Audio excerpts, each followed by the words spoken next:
Hola, muy buenos días a todos. Gusto saludarles, que hayan tenido buen descanso y desde ya buen inicio de semana. Bien, en la última clase nos quedamos, creo que en el inicio de esta presentación. Entonces vamos a retomarla y tratar de avanzar. Estábamos platicando sobre esofagitis y reflujo gastroesofágico. Vamos a tocar el día de hoy el tema de cuáles son las causas más comunes de esta alteración. Mira, la esofagitis, vamos a ver que es una condición que se presenta principalmente porque existe un contacto de ácido clorhídrico al epitelio del esófago. Había hecho la observación que el esófago se caracteriza porque carece de protección a comparación del estómago, que tiene sus mecanismos protectores, como por ejemplo la producción de moco, la producción de bicarbonato. El esófago no cuenta con estos mecanismos. El esófago lo único que lo mantiene alejado de estas condiciones es el esfínter esofágico inferior y el superior. Y otra cuestión con el esófago es su peristaltismo, ¿verdad? Que es en una dirección hacia el estómago. Estos mecanismos en algunas ocasiones se logran vencer. Vamos a ver cuáles son algunas de las condiciones que se pueden dar para que exista entonces este contacto del ácido clorhídrico y que puede dañar al esófago. De ello, pues la esofagitis constante, crónica, podría llegar a generar entonces erosión esofágica. Y la erosión esofágica es cuando el esófago se lastima y prácticamente desnuda el epitelio. Este epitelio desnudo puede generar entonces cicatrices. A este se lo puede conocer como estenosis esofágica, cuando estas cicatrices generan constricción de la luz del esófago, generando entonces una reducción del lumen, produciendo que esa estenosis favorezca al acúmulo de alimento en el extremo anterior a la constricción, ¿verdad? Vamos a ver también algunas fotografías de cómo esto se evidencia. Esto podría provocar de manera secundaria, por la constante regurgitación, neumonías por aspiración. Y esto sí podría provocar entonces cuadros como tos constante, como cuadros de decaimiento, fiebres, principalmente porque el alimento que llega a los pulmones o el líquido que llega a los pulmones puede de manera secundaria infectarse, ¿verdad? Y esto puede provocar un cuadro o un foco séptico. Vamos a hablar también de los perros bajo anestesia, porque existe un número bastante moderado de porcentaje de casos que se presentan con el reflujo gastroesofágico. Esta es una condición que se presenta principalmente en aquellos procedimientos de larga duración en el cual existe una condición que puede favorecer a que haya un flujo retrógrado del estómago hacia el esófago. Y esto podría generar entonces que haya contacto constante con ese epitelio que no está protegido del esófago, ¿verdad? Entonces vamos a tocar algunos puntos también con esto y aclarar ahí cuáles son las condiciones para que se dé el reflujo. Con respecto a la esofagitis, como ya había mencionado, esta es una condición en la cual el epitelio del esófago tiende a inflamarse, principalmente por la presencia de ácido clorhídrico. Es importante que consideremos que para que exista una erosión, el pH que toca el esófago debe ser ácido. Esto no se ha reportado con pHs alcalinos, por ejemplo, aquellos pacientes que pueden llegar a tener vómitos de tipo bilioso. Es menos probable y es más probable que se presente en presencia de ácido clorhídrico. Asimismo, aquellos pacientes que pueden tener ingestión de cáusticos accidentalmente o traumas como por ejemplo cuerpos extraños, como los casos que presenté del felino, ¿verdad? Que tenía una fracción de hueso alojada en el esófago, los cuerpos extraños podrían generar erosión. En enfermedades virales, aquellas que principalmente presentan vómito.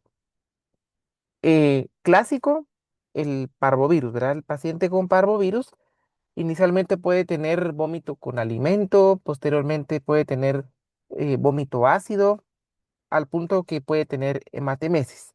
Entonces, la constante presencia del vómito también podría generar erosiones en este epitelio. Las anestesias y posiciones prolongadas. Cuando un paciente es puesto bajo anestesia, es común, por ejemplo, que exista en algunas ocasiones drogas que pueden favorecer a que el esfínter esofágico pierda su presión, sobre todo el esfínter esofágico inferior. Drogas como, por ejemplo, acepromacina, diazepam, gilacina, algunos opioides, son fármacos que pueden generar debilitamiento del esfínter esofágico inferior y que por lo tanto, en posiciones que vamos a ver cuáles pueden ser, pueden favorecer a que este reflujo, o más bien dicho, este contenido genere reflujo al esófago, ¿verdad? Entonces, repito, algunas de las drogas que predisponen a que el esfínter esofágico inferior pueda vencerse, y de esta forma pueda aperturarse, está acepromacina, está la xilacina, está el diazepam y existen también algunos opioides. Algunas drogas también tienden a ser bastante lesivas para el epitelio esofágico y tener mucho cuidado principalmente en los gatos, porque en el caso de los felinos, la recomendación cuando usted da alguna tableta, sobre todo muy seca, es que posterior a la tableta al paciente se le brinde agua o se le dé agua, porque por el peristaltismo esofágico puede quedar alojado a nivel del mismo, provocando entonces que de manera local se venzan los mecanismos, en este caso es de epitelios, y pueda generar lesión esofágica. Bueno, drogas como por ejemplo la doxiciclina, la clindamicina, son reportadas tanto en el perro y en el gato que podrían generar lesiones esofágicas, ¿verdad? Entonces, ya llevamos algunas condiciones en anestesia y algunas drogas que pueden ser causas de esofagitis. En el caso de las neoplasias, pues es altamente reportado el gastrinoma, ¿verdad? El gastrinoma tiende a generar estados altos de hipercloridias y estos también podrían llegar a generar irritación local. En este caso también se pierde en algunas ocasiones las barreras protectoras produciendo vómito. Y es el vómito de un gastrinoma que puede provocar también ulceración esofágica. Y había mencionado también anormalidades, principalmente en los braquicéfalos. Los braquicéfalos hay que ponerles mucha atención porque estos pacientes o estas razas son predispuestos a diversos síndromes. Tenemos el síndrome ocular, tenemos el síndrome respiratorio y también pueden haber síndromes del sistema gastroentérico. Es bastante frecuente que estas razas tengan incompetencia del esfínter esofágico inferior. Esto quiere decir que este músculo es débil en estas razas, favoreciendo entonces a que una, un paciente, ¿verdad?, que tiene muchas condiciones anatómicas desproporcionadas, podrían vencer por completo la presión del esfínter, sobre todo pues un, un estómago desproporcionado podría vencer esa presión y de esta manera estos pacientes presentan constantemente reflujos o vómitos. Estas razas sí son altamente reportadas, que cursan constantemente de reflujos, incluso vómitos. Entonces, aquí hay que tener mucho cuidado, sobre todo en las terapias en casa que pueden llegar a ser causa de vómito. Y no digamos así, en procesos quirúrgicos en los cuales ahora sabemos que son predispuestos al reflujo gastroesofágico. Otra de las condiciones que padecen estos pacientes son, por ejemplo, anormalidades del esfínter pilórico.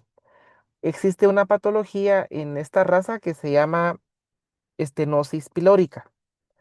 Y la estenosis pilórica es un cierre del lumen pilórico, principalmente porque a nivel del píloro existe engrosamiento del tejido. En este caso, el paciente, el signo clásico es el vómito. Entonces hay que poner atención a esos braquicefálicos que constantemente van a consulta por vómito o regurgitación, ya sea que padezcan de incompetencia del cardias o tengan estenosis pilórica. Otra cuestión con estas razas de braquicefálicos es que pueden llegar a tener hernias del hiato.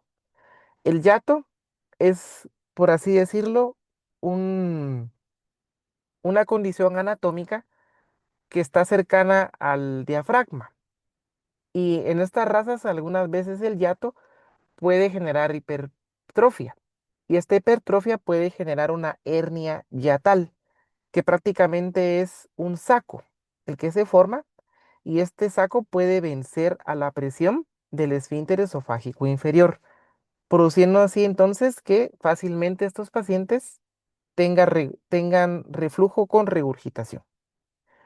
Y por último, pues el reflujo gastroesofágico podría generar esofagitis. Aquí en esta diapositiva existen unas fotografías que, si bien pues no he mencionado, es el método diagnóstico ideal para orientar a esofagitis. Desafortunadamente, radiografías, ultrasonidos no son métodos apropiados para evidenciar daño o erosión a nivel del epitelio esofágico. Para ello, el método específico es endoscopía. Entonces, estas fotografías son de pacientes con erosiones esofágicas y podemos apreciar, por ejemplo, aquí abajo, un paciente que tiene estrechez esofágica o constricción esofágica. Posteriormente a una ulceración esofágica se generan cicatrices y en algunos pacientes se reduce el lumen. Entonces, este lumen genera una constricción. Y parte del tratamiento son dilataciones con balones. Por eso es que aquí pueden apreciar en esta fotografía que existe un balón que se insufla con aire o con agua y que esto pues rompe la estructura para que se pueda aperturar el lumen esofágico. ¿Algún comentario por acá o duda?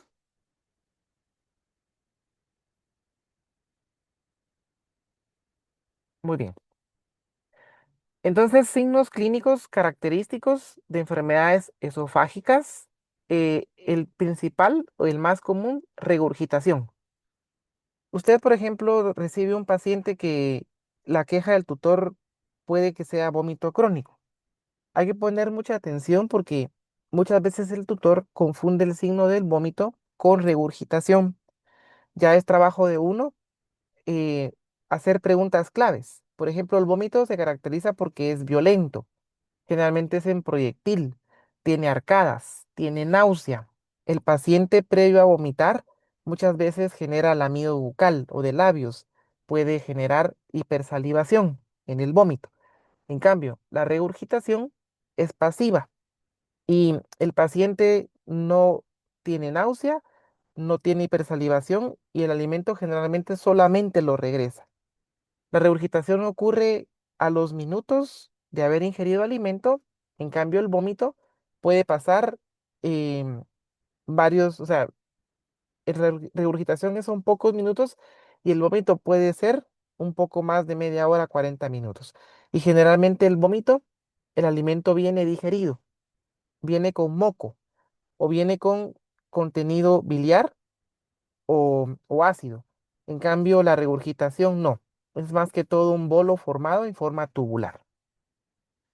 Puede haber disfagia también porque recuérdense que el paciente se rehúsa a tragar, se rehúsa a deglutir. Y esto principalmente porque puede haber dolor. La tos puede presentarse principalmente porque hay irritación de todas las áreas cercanas a, a los nervios del cuello. Esto puede generar signo de tos. Y la dilución constante es porque el paciente trata de aliviar a través de la dilución el signo del dolor. Se rehúsan a comer. En este caso, los pacientes tienen anorexia. Aparte de que tienen anorexia, tienen pérdida de peso constante. Eso es algo bastante frecuente Por ejemplo, cuando se sospecha de un paciente que puede cursar con dilatación esofágica o divertículos esofágicos. Aquí vamos a ver algunos ejemplos de ello y que son pacientes que sus condiciones corporales son bajas. ¿Por qué? Porque existe alguna condición en la cual el alimento no llega hacia el estómago por completo. Entonces son pacientes malnutridos, ¿verdad? Esos pacientes tienden a tolerar alimentos líquidos o blandos, ¿verdad? Porque sí existe un pequeño pasaje hacia el estómago. Y si es por condición anestésica, por lo general es una condición que se va a presentar de 3 días hasta 2 semanas posterior al evento quirúrgico. Entonces, prestarle mucha atención a esos pacientes que posterior a un proceso dejan de comer, pueden regurgitar, tienen dificultad para deglutir o incluso pues existe pérdida de peso. Algunas de las condiciones que se presentan para que se dé el reflujo esofágico, gastroesofágico durante anestesia son principalmente posiciones. Se reporta que se reporta altamente, ¿verdad? Que posiciones como por ejemplo Trendelenburg, posiciones en recumbencia lateral derecha, son altamente em, predispuestas a padecer esta condición. Sobre todo porque en estas posiciones existe presión de vísceras, existe presión en este caso, de estómago para vencer al esfínter inferior, aperturándolo y sumado a esto la anestesia que le está sumando también debilitamiento al esfínter, esto genera constante contacto del contenido estomacal con el esófago. Entonces, mucho cuidado con pacientes que están en posiciones, por ejemplo, esta que es para corrección de hernia, posiciones que son, por ejemplo, braquicefálicos, siempre consideren que hay que elevarles la cabeza en cierto ángulo, ¿verdad? Para principalmente evitar que este reflujo se dé al esófago. Se presenta también bastante frecuente cuando existen pHs menores a 4. Entonces vamos a ver algunas estrategias que se emplean para poder mejorar ese pH y que no se presente un pH ácido al momento de cirugía. Ya mencioné entonces que algunas drogas durante anestesia pueden ser em, favorecedoras a que se dé el reflujo esofágico. Entonces, razas braquicefálicas, posiciones de Trendelenburg, no solamente en perros, sino también en gatos, puede llegar a darse esta situación. Muy bien. Entonces, para prevención de esta condición, em, vamos a tener que favorecer algunas cuestiones importantes. Es importante el manejo del vacío gástrico. Aquí pues es importante el ayuno. Para ello, las recomendaciones van desde 5 a 9 horas. Todo va a depender también del proceso, ¿verdad? Tomen en cuenta que animales jóvenes no debemos darle mucho tiempo de ayuno, porque en el caso del joven se produce mucho hipoglucemia, asimismo en el geronte. Entonces, tomar en cuenta siempre esa cuestión del ayuno para que tampoco tengamos otras consecuencias durante la anestesia, sobre todo que van a entrar en frío, no están comiendo, se baja el azúcar, entonces tener mucho cuidado con ello. Dietas claras, blandas previa a cirugía, es decir, em, las, las, los últimos alimentos que el paciente consume que sea fácil de digerir y que no estimule a una secreción alta en ácido, ¿verdad? Principalmente dietas que tienen mucha proteína son altamente estimuladoras de ácido clorhídrico. Vamos a hablar de fármacos procinéticos, que estos se emplean mucho para el vaciamiento gástrico en estos pacientes. Mejora también el tono del esfínter esofágico, mejora el tono de la motilidad también esofágica y también favorece al mejoramiento de la presión del esfínter esofágico inferior. Con respecto, pues, a antagonistas antihistamínicos H2, inhibidores de bomba, vamos a hacer algunas diferencias en cuáles se recomiendan o son mejores para evitar esta condición. Y por supuesto los antieméticos para favorecer a que posterior al proceso quirúrgico o durante la preanestesia no se presente vómito. Recuérdense que existen algunas drogas que se usan como preanestésicos que pueden producir vómito en los pacientes. Entonces, las medicaciones tempranas favorecen y evitan que estas condiciones puedan darse, pues, obviamente en estos pacientes a cirugía. Entonces, a ver, tengo algunas dudas por acá. Nos pregunta Rodrigo. En estos casos, la atropina ayudaría a disminuir las secreciones gástricas. Esa es una buena observación, pero fíjese que estos fármacos, olvidé también mencionar, pueden producir, en este caso, esos pueden producir cese la producción de moco, ¿verdad? Y el moco, recuérdese que es un factor protector del estómago, sobre todo el epitelio gástrico. Por lo tanto, la atropina también es un fármaco que puede coadyuvar a favorecer a que el ácido entre en contacto con un epitelio desnudo y por lo tanto lastimarlo, ¿verdad? Entonces, no, la atropina no se emplearía como parte del tratamiento o para prevenir esta condición. Gracias por la pregunta, Rodrigo. Muy, muy interesante su aporte. Gracias. Nos dice Werner, en esofagitis y reflujo gastroesofágico, si se rehúsan a comer, tampoco se le puede poner sonda como se le puede, sí, cómo se le puede dar de comer o se espera que el esófago se recupere. Buena pregunta. Muy, muy buena pregunta. Fíjense que en el caso de la esofagitis, como había mencionado, es una erosión del esófago. Entonces el paciente se rehúsa a comer porque tiene dolor, ¿sí?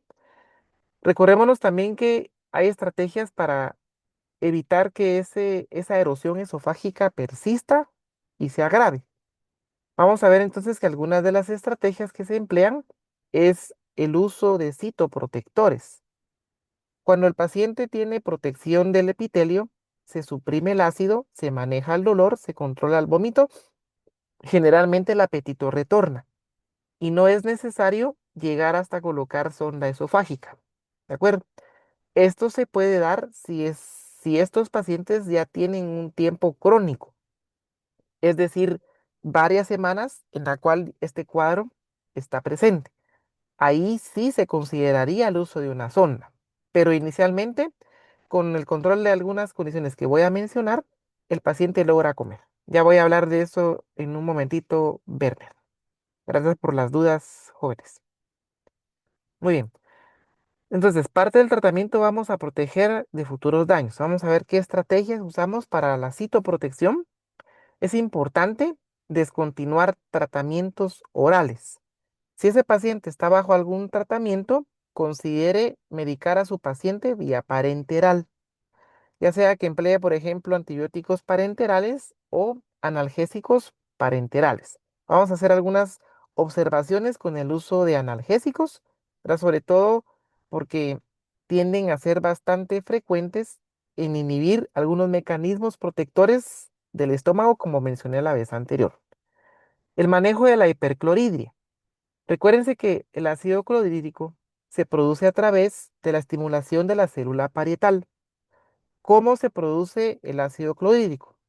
Recuérdense que existe fases para que se dé la digestión. Está la fase cefálica, la fase gástrica, la fase intestinal. El paciente cuando huele el alimento inicia la fase cefálica. Cuando el estómago se llena de alimento, se distiende, va a la fase gástrica. Cuando el estómago expulsa el alimento al duodeno, va a la fase intestinal. Entonces, en estas fases hay producción de ácido clorhídrico. Y recuérdense que estos fármacos que son antisecretores se llaman así porque van a inhibir la secreción de iones hidrógeno a la luz del intestino. Por lo tanto, no se produce liberación de iones hidrógeno ni de cloro. ¿De acuerdo? Creo que tengo un par de duditas por acá. Dice José Eduardo, en gatos, para prevenir lipidosis hepática, ¿cuál es el tiempo máximo para esperar a poner una sonda alimenticia? Buena pregunta. En gatos no hay que esperar más de 3 días. Que el gato que no come más de 3 días considere colocarle sonda. Eh, la lipidosis será para poder ampliarle a los compañeros. Es una condición que se da en aquellos gatos que han dejado de comer y que empiezan un metabolismo o un catabolismo propio, ¿verdad? Esto quiere decir que el gato empieza a consumir sus reservas de grasa para transformarlas en energía, pero desafortunadamente ese alto metabolismo y acarreamiento de grasas genera una especie de cuello de botella a nivel hepático. Recordando que el hígado tiende a generar entonces un desdoblamiento de la grasa, transformándola. Cuando la grasa circula en exceso, el depósito principal en el gato es el hígado. Se forma un cuello de botella, el hepatocito se hincha de grasa y el hígado deja de funcionar. Entonces el gato aquí puede tener disfunción o hipofunción hepática. Entonces aquí sí se recomienda el uso de sonda, porque aquí el animal no va a comer. Sobre todo que en el gato hay que medicar. Y para medicar a un gato resulta difícil estar dando tratamiento tras tratamiento, porque sí es fácil darle falsa vía, aspiración por falsa vía. Entonces, cayendo a la duda de José Eduardo, pues no se recomienda más bien, después de 3 días, instalarle una sonda esofágica. La citoprotección. ¿Qué fármaco recuerdan ustedes que tiene propiedades citoprotectoras y regeneradoras? Con gusto, José Eduardo.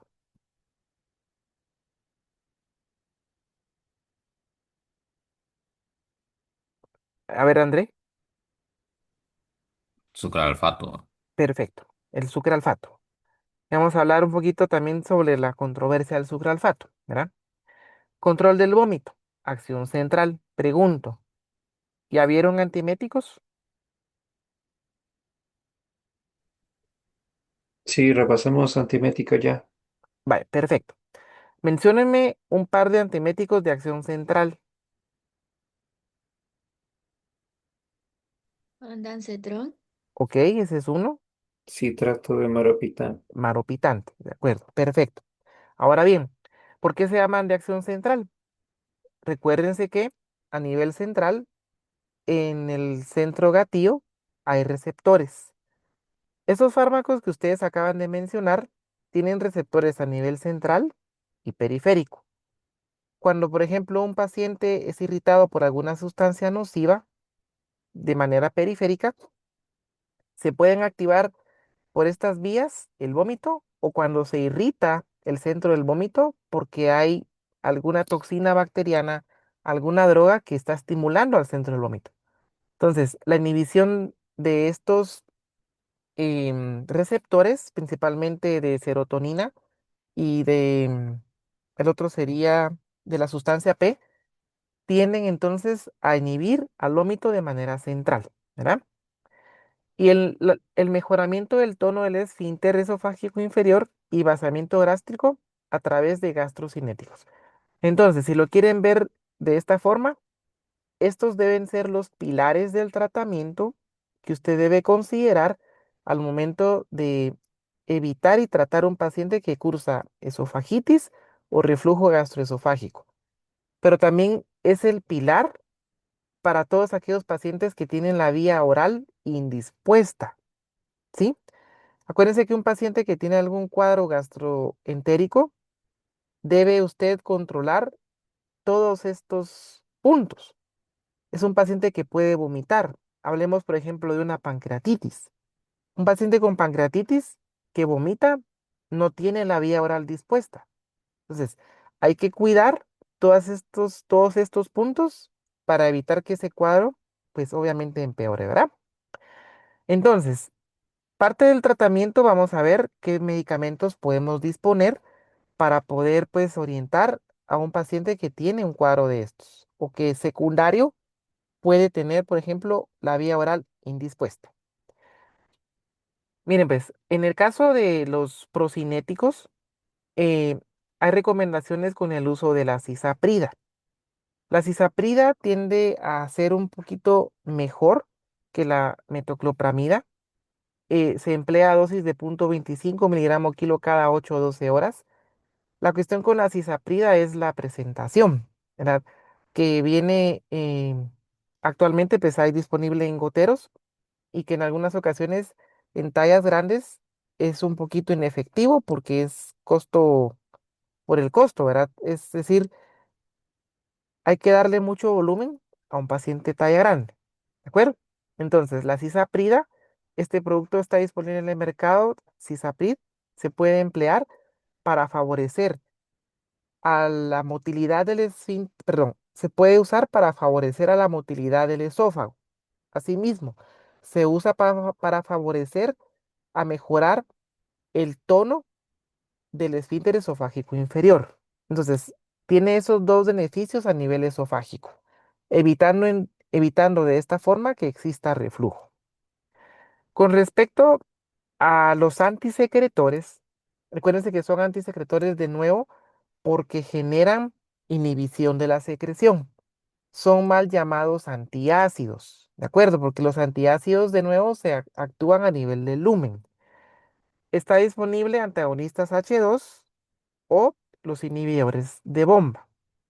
Por su mecanismo de acción, por la efectividad que tienen y la evidencia que existe en especies menores, se prefiere el uso de inhibidores de bomba, como por ejemplo meprazol, pantoprazol, esomeprazol, son mejores que los antagonistas H2. Recuérdense aquella vez que vimos los receptores en la célula parietal. Los receptores H2 están ubicados en puntos de la membrana vasolateral, pero existen otros mecanismos para que se siga liberando el ácido clorhídrico. Y los inhibidores de bomba actúan directamente a nivel de la bomba protónica. Y acuérdense que la bomba protónica se encuentra en todos los canalículos secretores. Por lo tanto, la inhibición de la bomba protónica garantiza que un 98% del ácido clorhídrico se va a suprimir. Y de esta forma, entonces, usted va a mejorar el pH ácido de ese paciente. ¿Qué quiere decir esto? Que en lugar de ser un pH sumamente ácido, tiende a ser un poco más neutro o lo vira incluso a alcalino, porque no hay secreción de ácido clorhídrico. ¿Alguna duda con esta parte de ahorita?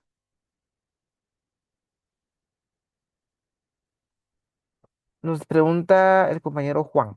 Si administran los tres, cisaprida, antagonistas H2 y inhibidores de bomba, o se selecciona uno dependiendo del caso. Ah, bueno, gracias por la pregunta.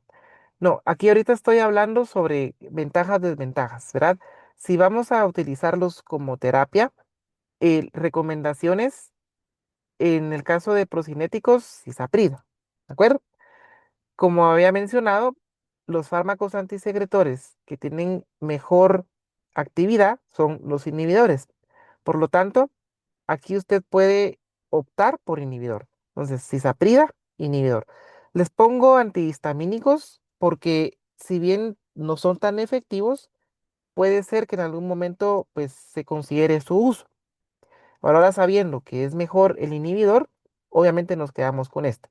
Pero es bueno saber que existen otras formas de emplear estas terapias, ¿verdad? O sobre todo de orientar terapias para estas condiciones. Les pongo otro ejemplo de un poscinético parecido a la cisaprida que se llama mosaprida. ¿Por qué lo menciono? Porque es un fármaco bastante disponible, bastante fácil de usar. Hay evidencia del uso en menores y es práctico para no solamente esta patología, sino por ejemplo para aquellos pacientes que cursan una pancreatitis. En el caso de las pancreatitis, tendemos a medicar o a recomendarles enzimas digestivas. Entonces, este producto que tiene Mosaprida, que su nombre comercial es el que está en pantalla, Perivan Plus, tiene un efecto procinético. Y en el caso de estos pacientes, favorece de nuevo al tono del esfínter, a la motilidad esofágica y no solamente actúa a nivel esofágico, actúa a nivel duodenal, ¿sí? Entonces, en lugar de cisaprida, si no lo pueden o no se adquiere, puede considerarse hermosaprida a dosis de 0,75, 2 miligramos kilo cada 12 horas. ¿Por cuánto tiempo uno emplea estos fármacos? Puede emplearlo hasta por 10 días. Si fuera necesario, puede ampliarlo a más. De hecho, aquellos pacientes que tienen insuficiencia pancreática exocrina, estos pacientes tienen una condición en la cual el páncreas no va a producir ciertas sustancias para poder favorecer la digestión. Estos pacientes prácticamente de por vida usan enzimas pancreáticas, usan enzimas digestivas. Y esta es una opción para estos pacientes que ameritan el uso de este medicamento. Por lo tanto, su uso pues no está contraindicado a tiempo indefinido. Una observación con los fármacos anteriores. Con respecto a antagonistas H2 y los inhibidores de bomba, estos fármacos sí tienen reporte sobre su uso prolongado. De hecho, en estudios de ratas que han sido medicadas con inhibidores de bomba o antagonistas H2 por mucho tiempo, ¿sí? Se han reportado presencia de neoplasias gástricas. Entonces, hago la observación porque puede ser que en algún momento ustedes escuchen que son contraindicados, que cambian la flora, que su uso puede no estar justificado o que pueden generar alteraciones a largo plazo, lo hacen en etapas crónicas. ¿Por qué lo menciono? Porque, por ejemplo, en el humano, para el manejo, por ejemplo, del esófago de Barrett o hernia yatal, se emplean estos medicamentos con el fin de evitar que el ácido siga exacerbando estas condiciones. Entonces, en humanos hay usos indefinidos y por eso es que se emplea el uso como experimento en ratas para evaluar cuáles fueron esos efectos adversos, ¿verdad? Pero muy difícilmente nosotros vamos a recomendar estos medicamentos por tiempo indefinido. Generalmente lo hacemos por periodos cortos, mientras el paciente está en ese periodo de recuperación convalecencia. ¿Estamos claros por acá?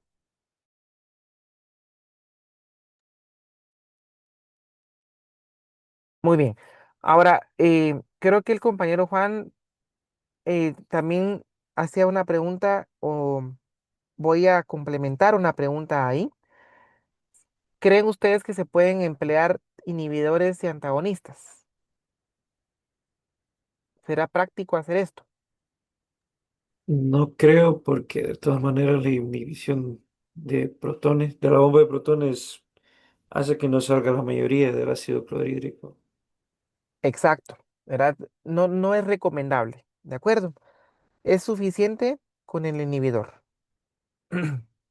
Muy bien. Con respecto a la citoprotección, la recomendación es con fármacos que se adhieren a al daño de la mucosa. Recuérdense de esto. Una erosión esofágica, una erosión gástrica, generalmente están perpetuados por condiciones ambientales. El ácido es uno. Y en el caso del estómago, para que se perpetúe una úlcera gastroduodenal, debe estar presente la pepsina, ¿verdad?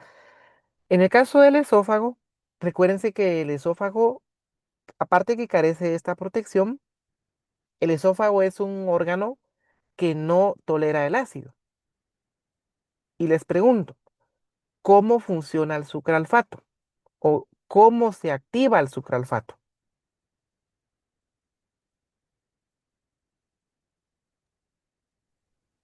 con el mismo ácido.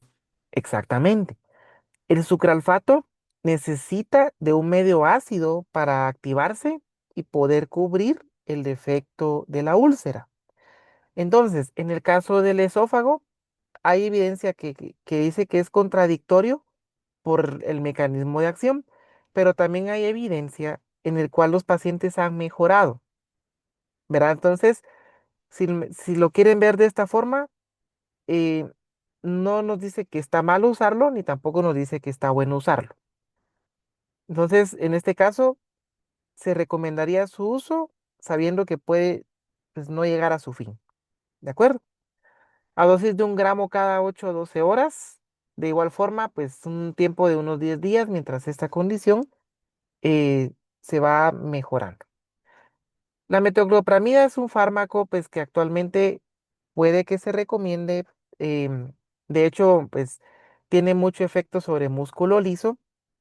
¿Qué más les puedo mencionar con esto? Yo prefiero usar en este caso cisaprida o mosaprida en lugar de metoclopramida. Entonces te los coloco por si por alguna razón pues no hay disponibilidad de los dos anteriores. Y por último, antibioterapia, si en algún momento estos pacientes tienen sospecha de aspiración y pueden cursar neumonías por aspiración.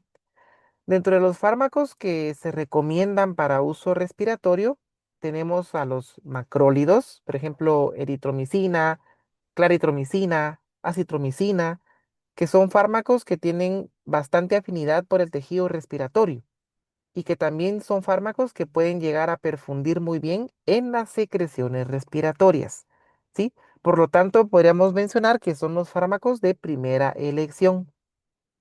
Seguidamente tenemos quinolonas, también tienen buena perfusión a nivel del tracto respiratorio, como por ejemplo enrofloxacina. Muy bien. ¿Alguna duda por acá con este tema? ¿Algún comentario? Doctor, yo tengo una duda con respecto a los días que se tienen que usar los antihistamínicos y los inhibidores de bomba de protón. Esos solo se pueden usar hasta 10 días. Fíjese que no. De hecho, pues se pueden emplear hasta por un mes o el tiempo que usted lo amerite. Sobre todo si usted tiene alguna condición en el paciente que la terapia sea prolongada. Le pongo un ejemplo. Esteroides. Los esteroides por sí solos tienden a ser, de acuerdo a la evidencia, ¿verdad? Tienden a ser poco medianamente ulcerogénicos.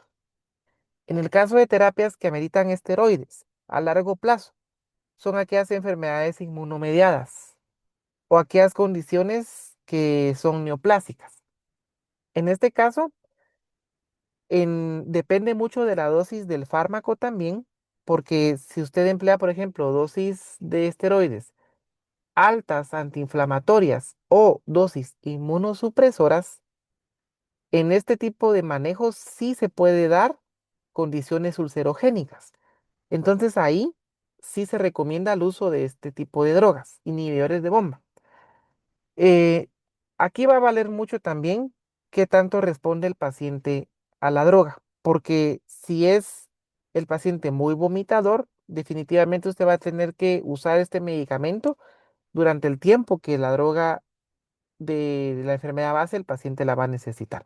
Entonces, esto quiere decir que va a depender mucho del cuadro que su paciente tenga y por cuánto tiempo usted tenga que darle alguna medicación.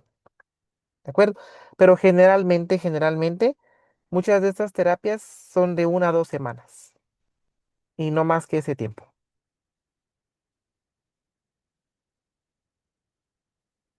Ok, con mucho gusto. ¿Algún otro comentario o duda por acá?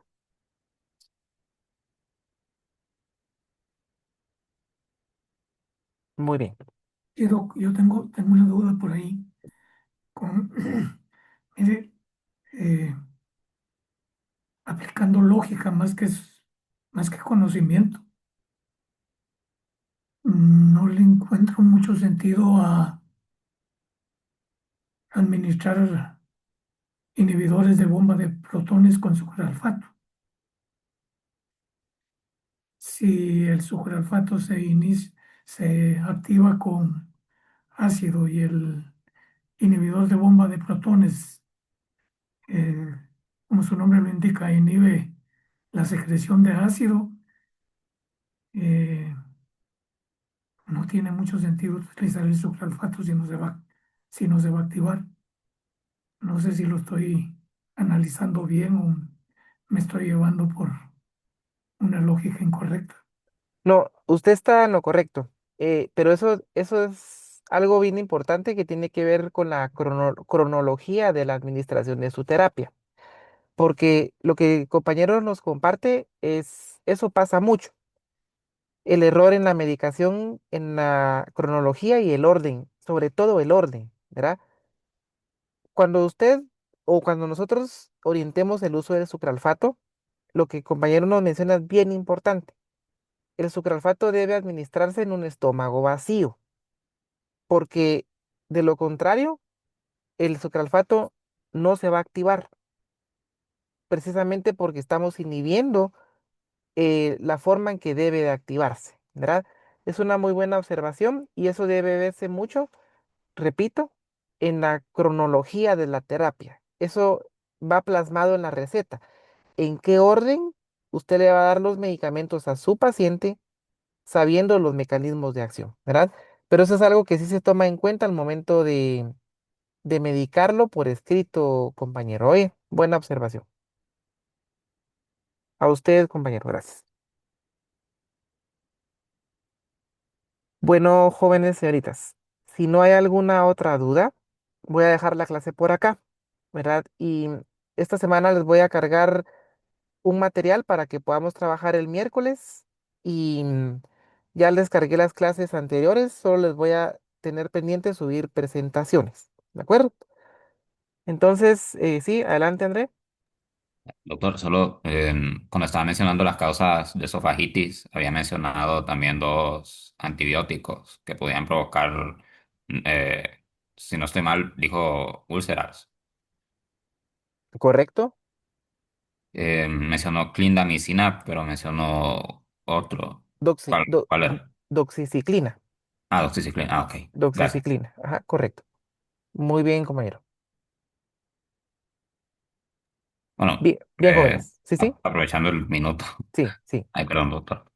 No, que en ese caso, ¿esos antibióticos sería por una sobredosis o es por el uso prolongado? No, fíjese que la teoría es la siguiente. En algunos pacientes, el tránsito esofágico puede generar que la tableta se quede alojada en el esófago, sobre todo en el gato. Ahí es donde se recomienda que posterior a la medicación con tabletas, a los pacientes se les brinde agua, justamente para evitar que esa tableta, si se quedara, por ejemplo, alojada en el esófago, por su composición, podría generar un daño local. Es más que todo el daño local que algo sistémico, ¿sí? Entonces, recomendación, si se dan tabletas, sobre todo en gatos, es brindarles agua posterior a la medicación. O en algunos casos, disolver el medicamento para dárselo con, precisamente con algún medio líquido y que no se quede la tableta o cápsula alojada en el esófago. Es por eso, compañero. Ok, gracias. Con mucho gusto. Bien, jóvenes, si no hay más dudas por acá, pues dejo por acá la clase y